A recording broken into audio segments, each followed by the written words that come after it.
Hello and welcome. Today we are solving LeetCode 88 merge sorted array problem. In this problem, we are given two integer arrays, nums1 and nums2.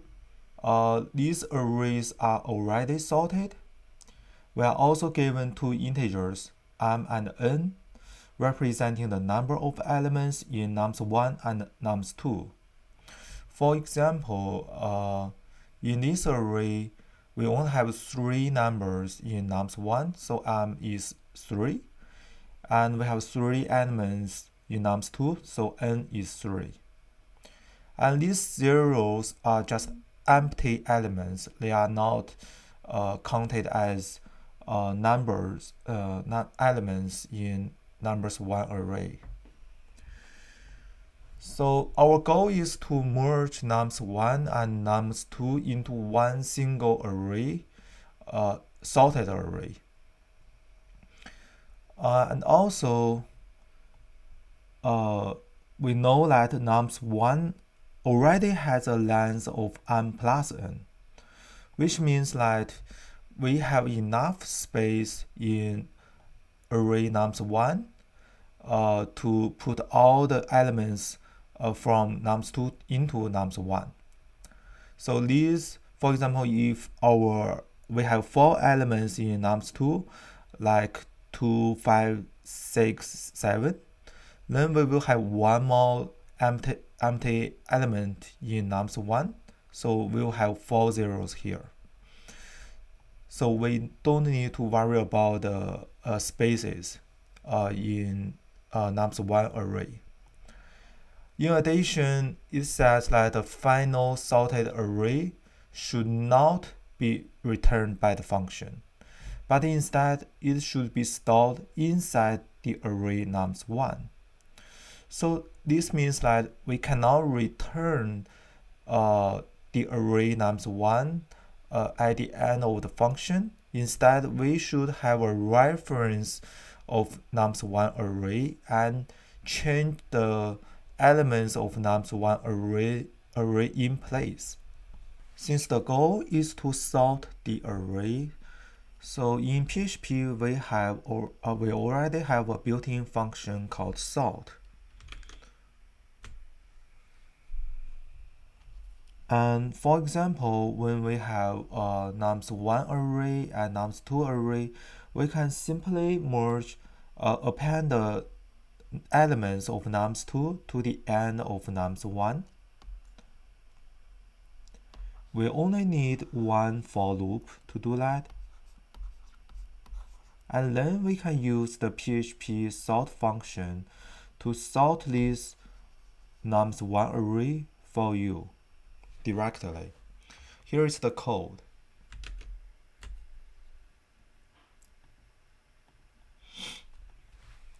First, we use a for loop, to append the elements of nums2 to nums1. And then we use the PHP sort function to sort the merged array. And then we can submit. You can see it's pretty straightforward and simple to use and write and maintain. But the problem is the runtime is not good. Since inside this PHP sort function, PHP use an algorithm called Quicksort. This Quicksort function has a very bad time complexity. So the time complexity, the length will be m plus n for this array. So the time complexity will be m plus n log m plus n. The space complexity, since we don't create any other spaces, so we are using in-place sorting. So the space complexity is big O1. why is the Quicksort solution is very slow? Because when we do the Quicksort for this merged array to get the biggest number, we will use 6 to compare with all the elements in this array, and then we know 6 is the largest number. And the same for the for this second large number, we need to compare 5 with all these 4 integers and know that 5 is the second largest number. But actually, we don't need to do that, because if we want to get the largest number, we only need to compare the largest number in nums2 and the largest number in nums1, since both arrays are already sorted. So we don't need to compare 6 with the rest of the elements. That's why we can have a better algorithm called in-place algorithm. This algorithm, we only need to compare the value of pointer 1 and pointer 2, and we will store the larger value at the place of pointer 3. So for example, 6 pointer 2 is larger,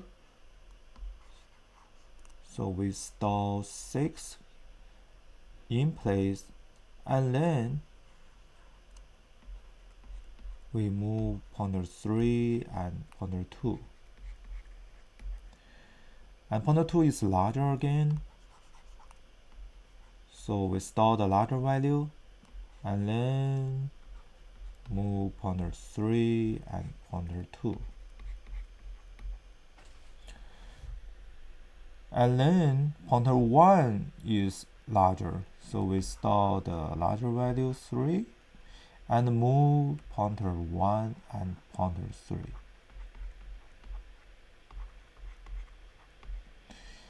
And pointer 1 and pointer 2 is the same.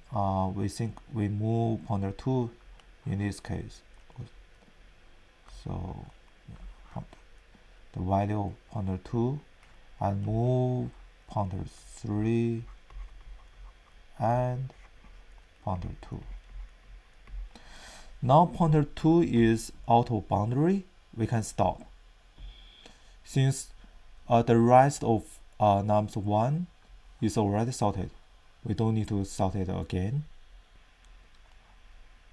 In this case, we have remaining elements in nums1, but sometimes we may have remaining elements in nums2.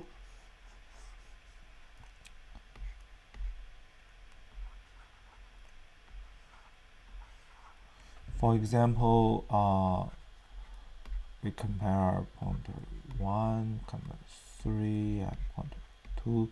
Pointer 1 is larger. I'll put the 2 here, and pointer 1 and 3 move left. And then pointer 1 is larger again. So 1 and 3 move left. Let's say this is 2. And then pointer 1 is larger again. We put 2 here, and then pointer 1 and pointer 3 will move. So in this use case, we have elements of in nums2 left, and pointer 1 is out of boundary. So in this case, we still need to put the elements of pointer 2 to the place of pointer 3. So in this case, 1 will be stored in place, and then pointer 3 move, pointer 2 move, and then store the value of pointer 2 in place again, and then pointer 3 will be outer boundary and pointer 2 will be outer boundary. So this is the worst case, which we need to traverse both arrays once. So the time complexity will be big O m plus n. And since we didn't initialize any additional storage, so the space complexity will be big O1. Now let's write the code. We need to have pointer 1 and pointer 2 and pointer 3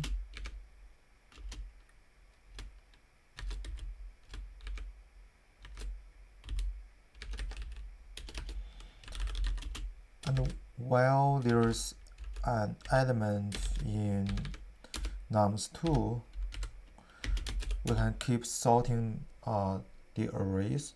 If there's no more elements in nums2, when pointer 2 is out of boundaries, we can stop, and the rest elements in nums1 is already sorted. So if pointer 2 is not out of boundary, and we have elements in nums1 and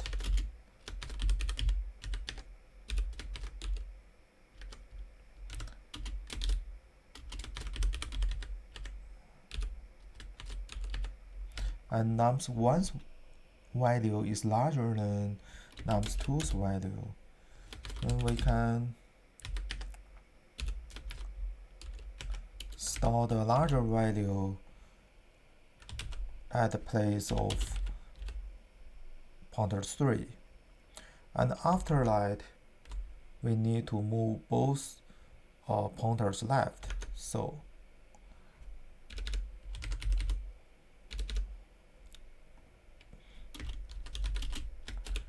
else, when nums2 is the pointer 2's value is larger than pointer 1's value, we store the pointer 2's value at the place of pointer 3, and both pointers need to move left.